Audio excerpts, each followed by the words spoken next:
Hi అండి. Welcome to our channel సౌజీ సాంద్ర రుచులు అండ్ వ్లాగ్స్. ఈరోజు మన ఛానల్‌లో కుకింగ్ క్లాసెస్ అయితే తీసుకుందాము ఈ రోజు నుంచి అని అనుకుంటున్నాను.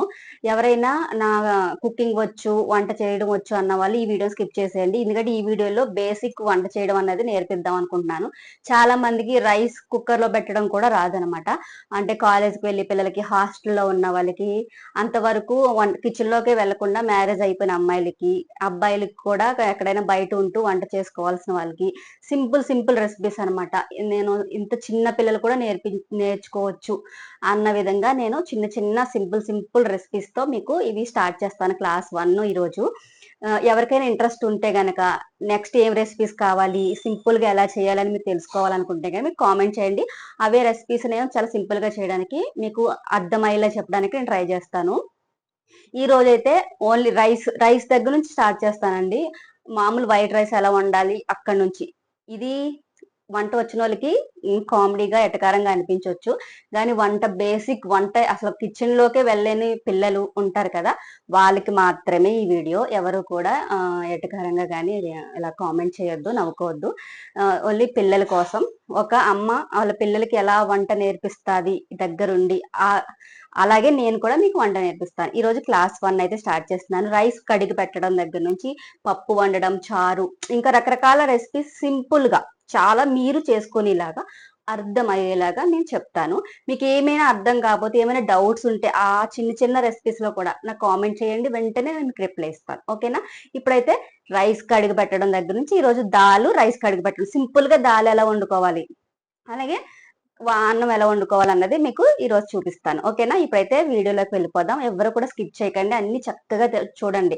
వంట అనేది చాలా ఇంపార్టెంట్. మనం ఏ పని చేసినా కడుపు నిండా ఫుడ్ తినేసి అప్పుడే మనం ఏ పనైనా చేయగలుగుతాం. ఎందుకంటే మనం తినే ఫుడ్ మనకి ఎనర్జీనిస్తుంది. మనకి ఎనర్జీ ఉంటేనే కదా చదువుకోవాలన్నా, ఎంత పెద్ద జాబ్ చేయాలన్నా ఇంట్లో అమ్మ వండి పెడితేనే ఆహ్, ఆ ఎనర్జీ అనేది మనకొస్తుంది. అదే వంట మనం చేసుకోవాల్సి వచ్చినప్పుడు చాలా కష్టంగా అనిపిస్తుంది. ఎవరికీ కూడా వంట నేర్చుకోవాలని ఉండదు. ఎవరైనా వంట చేసి పెడితే తినాలనే ఉంటది. గానీ కొన్ని కొన్ని సందర్భాల్లో తప్పదు కదా! మన వంట మనం చేసుకోవాలి కంపల్సరీ. ఎందుకంటే కొన్ని కొన్ని ఇప్పుడు యూఎస్ఏ అలా ఎళ్తూ ఉంటారు. అక్కడ మనకి మేడ్ కూడా దొరకరు. మనమే చేసుకోవాలి. అలాంటప్పుడు మనకి మినిమమ్ నాలెడ్జ్ ఉండాలి కదా వంట. అవి నేను మీకు నేర్పిస్తాను. ఎవరికైనా ఇంట్రెస్ట్ ఉంటే ఛానెల్ సబ్స్క్రైబ్ చేసుకొని ఇక నుంచి మీరు ఫాలో అవ్వండి. ఈరోజైతే క్లాస్ 1 అయితే స్టార్ట్ చేస్తున్నాను. ముందుగా అన్నం ఎలా వండాలో చూసేద్దాం. ఈ గ్లాస్‌తో ఈ గ్లాస్ రైస్ వండుతాననమాట. మా ఫ్యామిలీకి నేను, నా హస్బెండు, నా పిల్లలు నలుగురికి ఈ గ్లాస్ రైస్ అయితే ఒక పూట భోజనం అయితే సరిపోతుంది. మరి అందరూ ఒకేలా ఫుడ్ తీసుకోరు కదా! నేనైతే దీని వెయిట్ కూడా మీకు చూపిస్తాను. ఒక్కొక్కళ్ళు ఒక్కొక్కలాగా తింటారు రైసు. వైట్ రైస్ అయితే ఈరోజు చూపిస్తున్నాను. ఇదొచ్చి 413 గ్రామ్స్ రైస్ ఉందండి. ఇది మాకైతే నలుగురికొస్తుంది. కొంచెం బాగా తినేవాళ్ళు అయితే ఇద్దరు తినొచ్చు. సో, ఈ గ్లాస్ రైస్‌తో ఇప్పుడు ఎలా వండాలో చూపిస్తాను. ఒక గిన్నెలోకి రైస్ తీసుకొని శుభ్రంగా ఒక 4 టైమ్స్ కడిగేయాలండి. ఎందుకంటే మందులవి కొడతారు కదా! ఈ రైస్ అంతా పండించేటప్పుడు. ఇదివరకులా మనకి అన్నీ జెన్యూన్‌గా ఉండట్లేదు. శుభ్రంగా కడగాలి ఏదైనా గూడా. ఈ కడిగిన ఈ రైస్‌ని కుక్కర్‌లోకి యాడ్ చేసుకోవాలి. మొత్తం కుక్కర్‌లోకి ఇలా యాడ్ చేసుకున్న తర్వాత దీంట్లోకి ఏ గ్లాస్ అయితే మనం తీసుకున్నామో అదే గ్లాస్‌తో సేమ్ వాటర్ అయితే తీసుకోవాలనమాట. మీరెప్పుడు కూడా వంట చేసేటప్పుడు చాలా ఇష్టంగా చేయండి. కూల్‌గా చేయండి. అన్నీ ముందుగా రెడీగా పెట్టుకోండి. అలాగే ముందుగా రైసు నానబెట్టేసుకోండి వాటరేసి. మీకు తినే ముందు వేడి వేడిగా కుక్కర్ పెట్టుకుంటే సరిపోతుంది. ఈ గ్లాస్‌తో తీసుకున్నాను కదా! సేమ్ ఇదే గ్లాస్‌తో 2 గ్లాసులు వాటర్ అయితే యాడ్ చేసేసాను. మీరు వాటర్ ఎక్కువయిందనుకోండి వాటరు, అసలు ముద్ద ముద్దగా, తడి తడిగా వాటర్ కింద ఉంటుంది. బాగోదు. తక్కువైతే అన్నం ఉడకకుండా గట్టిగా పలుకుల కింద ఉంటుందనమాట. అంత బాగోదు. సో, మీరు కరెక్ట్‌గా వాటర్ చూసుకొని వేసుకోవాలి. అంతా నేను క్లియర్‌గా చెప్పాను గదా! ఇప్పుడు స్టవ్ పై పెట్టి 3 విజిల్స్ వచ్చిన తర్వాత స్టవ్ ఆఫ్ చేసేసుకోవాలి. సింపుల్‌గా పప్పు ఎలా వండాలో ఈరోజు చూపిస్తాను. ఇదొచ్చి మైసూర్ దాల్ అండి. మైసూర్ దాల్‌తో మనం సింపుల్‌గా వండేసుకోవచ్చు. చాలా టేస్టీగా ఉంటుంది. అప్పటికప్పుడు సింపుల్‌గా చేసుకోవడానికి ఈ పప్పు బాగా యూజ్ అవుతుంది. ఎందుకంటే ఇది నానబెట్టక్కర్లేదు. చాలా బావుంటుంది. దీని వెయిట్ ఎంతుందో చూద్దాం. ఒక చిన్న కప్పు తీసుకున్నాను కదా! ఇది 167 గ్రామ్స్ మైసూర్ దాల్ ఉందనమాట. ఇది కరెక్ట్‌గా ఇద్దరికి రావచ్చు. లేదా బాగా కొంచెం కర్రీ ఎక్కువ తింటారు అనుకున్న వాళ్ళు ఒక్కళ్ళు కంప్లీట్‌గా తినేస్తారు. మా ఇంట్లో అయితే ఇది నలుగురం తిన్నాము. మాకైతే సరిపోయింది. దీంతో పాటు నేను వేరే ఫ్రై చేశాను, పచ్చడి చేశాను, రసం పెట్టాను. దాని గురించి మాకు సరిపోయిందనమాట. సో, ఇప్పుడైతే పప్పు కడిగేసాను కదా! శుభ్రంగా ఒక 2, 3 టైమ్స్ వాష్ చేసిన తర్వాత ఏ కప్ అయితే నేను వాటర్ తీసుకున్నానో అదే పప్పు తీసుకున్నానో అదే కప్పుతో కప్పున్నర వాటర్ యాడ్ చేసేసాను. అంతే చాలు. ఇంక అంతకు మించి ఎక్కువ వేయనవసరం లేదు. ఈ పప్పుకి ఎక్కువ వాటర్ పట్టదండి. చాలా త్వరగా ఉడికిపోతుంది. ఇంకా టమాటాలు యాడ్ చేసుకోవాలి. టమాటాలు ఈ మధ్యన ఇది ఉంటుంది చూసారా?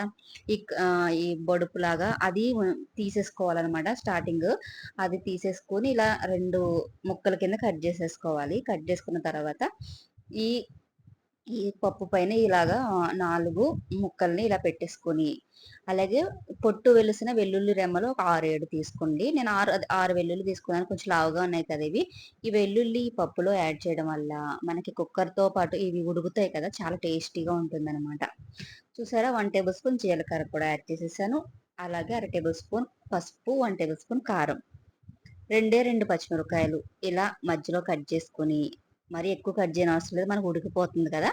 సో, లైట్‌గా అలా కట్ చేసి అందులో వేసేసుకోవడమే. లైట్‌గా ఆయిల్ వేశాను. 1 టేబుల్ స్పూన్ లైట్‌గా కొంచెం ఆయిల్ వేసుకుంటే సరిపోతుంది. ఇప్పుడు కుక్కర్ పెట్టేసుకుందాము. మూత పెట్టేసి, స్టవ్ పై పెట్టేసి ఒక 3 విజిల్స్ వస్తే సరిపోతుంది. ఈ పప్పు చాలా త్వరగా ఉడికిపోతుందండి. మనం ఎక్కువ విజిల్స్ అవసరం లేదు. 2, 3 విజిల్స్‌కే ఉడికిపోతుంది. అందుకే నేను 3 విజిల్స్ చెప్తున్నాను మీకు. ఎప్పుడు కూడా కుక్కర్ మూత తీసేటప్పుడు విజిల్స్ వచ్చేసి స్టవ్ ఆఫ్ చేసేసి విజిల్స్ వచ్చేసినాయి కదా! ఇక మూత తీసేద్దామని అస్సలు అలా చేయకండి. కొంచెం గ్యాప్ ఇవ్వండి. ఒక 5, 10 మినిట్స్ తర్వాత ఈ ఆవిరంతా బయటకొచ్చేసిన తర్వాత అప్పుడు మనకు మూత ఈజీగా వస్తుంది. మీరు కుక్కరు స్టవ్ కట్టేసిన వెంటనే తీశారనుకోండి అది రాదు. చాలా కష్టంగా ఉంటుంది. అలాగే పైన అది ఉడకను కూడా ఉడకదనమాట. ఆ ఆవిరితోనే ఉడుకుతది. మనకి పప్పయినా, అన్నమైనా ఏదైనా కూడా. ఈ టమాటాలు పైనున్న తొక్కు చూసారా ఎంత నీట్‌గా వచ్చేసిందో. మనం ఇప్పుడు ఇలాంటి మ్యాషర్‌తో గానీ దీని పప్పునైతే పప్పు గుత్తితో ఈ విధంగా మెదిపేసుకోవాలనమాట. లేతే విస్కర్ ఉంటుంది కదా! దాంతో కూడా మీరు కలిపేసుకోవచ్చు. ఇలాంటి పప్పు గుత్తయితే ఈజీగా అవుతుందనమాట. మీ దగ్గర లేకపోతే ఒకటి ఆర్డర్ పెట్టుకోండి. ఆన్‌లైన్‌లో వస్తాయి కదా! ఇదంతా కూడా నేను చెప్పేది బిగినర్స్‌కి మాత్రమే. ఇంతవరకు వంట చేయలేదు, సెపరేట్‌గా ఉంటున్నాము. వంట మేమే చేసుకోవాల్సొస్తుంది. ఏమేమి ఉండాలో కిచెన్‌లోకి ఇవన్నీ తెలీదు అన్న వాళ్ళకి మాత్రం నేను చెప్తున్నాను. ఇవన్నీ మాకు తెలీదా అని మీరు అనుకోవద్దు. సరేనా? ఇప్పుడు కొంచెం వాటర్ వేసాను. ఒక అర గ్లాస్ వాటర్ వేసాను. ఎందుకంటే ఈ పప్పు కొంచెం పలచగా ఉంటే బావుంటుంది అందుకని. ఆ వాటర్ వేసాను కదా! ఒకసారి స్టవ్ పై పెట్టి కొంచెం మరిగిస్తే బావుంటుంది. తాలింపుకైతే కొంచెం ఆయిల్ యాడ్ చేసుకోవాలి. మీరు కరెక్ట్‌గా మీకు 4 టేబుల్ స్పూన్ ఆయిల్ వేసుకోండి. లేదా 3 టేబుల్ స్పూన్.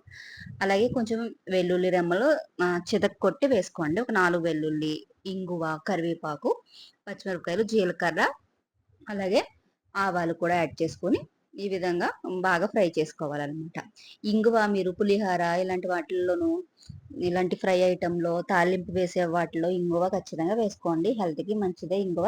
టేస్ట్ కూడా చాలా చాలా చాలా బావుంటుంది. సరేనా? నేనది చూపిస్తున్నాను కదా! రాడు అంటే మీరు వెల్లుల్లి దంచుకునేటప్పుడు అలాంటి దాంతో దంచుకోమని చెప్తున్నాను చితగ్గొట్టేటప్పుడు. ఎందుకంటే మీరు ఉత్తిగా వేశారనుకోండి వెల్లుల్లి పేలి మొహం అంతా కూడా పాడైపోతుంది. అందుకే నేను జాగ్రత్తలు మీకు నా వీడియోలో మీకు కుకింగ్‌తో పాటు వంట చేసేటప్పుడు వచ్చే ప్రమాదాలు, వాటి జాగ్రత్తలు కూడా మీకు షేర్ చేస్తూ ఉంటాను. మీకలా చెప్పడం వల్ల మీరు వంట జాగ్రత్తగా చేసుకుంటారు. మళ్ళీ మళ్ళీ మళ్ళీ చేయాలనిపిస్తది. ఎప్పుడూ కూడా మీరు చాలా వంట చేసేటప్పుడు చాలా కూల్‌గా చేయండి. కంగారుగా చేయకండి. అందుకే మీరు రోజు ఒక గంట ముందైనా లేచి వంట చేసేసుకున్నారనుకోండి, మీరు తినే ఫుడ్ మీరు లోపలికి వెళ్ళడం వల్లే కదా మీరు హెల్తీగా ఉంటారు. ఏ పనైనా చేయగలుగుతారు. చదువుకోవడమైనా, జాబ్ చేయడమైనా. ఇప్పుడు కొంచెం ఉప్పయితే యాడ్ చేశాను. ఉప్పు చెక్ చేసుకొని సరిపోకపోతే యాడ్ చేసుకోవాలనమాట. మనకు పప్పు రెడీ అయిపోయింది. లాస్ట్‌లో కొత్తిమీర మీరు సన్నగా కట్ చేసి కొత్తిమీర వేసేసుకొని స్టవ్ ఆఫ్ చేసేసుకోవడమే. మనం చూసారు కదా! ఈ మైసూర్ కందిపప్పుతో పప్పు టమాటా ఎంత టేస్టీగా, ఎంత సింపుల్‌గా అయిపోయిందో. టేస్టీగా అంటున్నానంటే మీకు తెలీదు. కానీ చాలా బావుంటుంది. మీరు ట్రై చేసి అప్పుడు మీరే నాకు కామెంట్ చేస్తారు. చాలా బావుందని చెప్పేసి. ఇప్పుడు నేను అన్నం పెట్టేసుకుంటున్నాను. ఇది ఆవకాయ మీరు బయటుంటే గనక ఊరు నుంచి అమ్మ చేత ఆవకాయ పట్టుకెళ్ళండి. చక్కగా ఇలా పప్పు వేసుకొని, ఈ ఆవకాయ వేసుకొని తినేస్తే లాస్ట్‌లో కొంచెం పెరుగన్నం తినేస్తే మీకు లంచ్ అయితే కంప్లీట్ అయిపోతుంది. ఇప్పుడైతే నేను మీకు తినేసి మరీ చూపిస్తున్నాననమాట. చాలా చాలా టేస్టీగా ఉందండి. పప్పు అంటే మా ఇంట్లో కూడా చాలా ఇష్టము. ఈ వీడియో నచ్చితే లైక్ చేయండి. నెక్స్ట్ ఏం చేయాలో కామెంట్ చేయండి.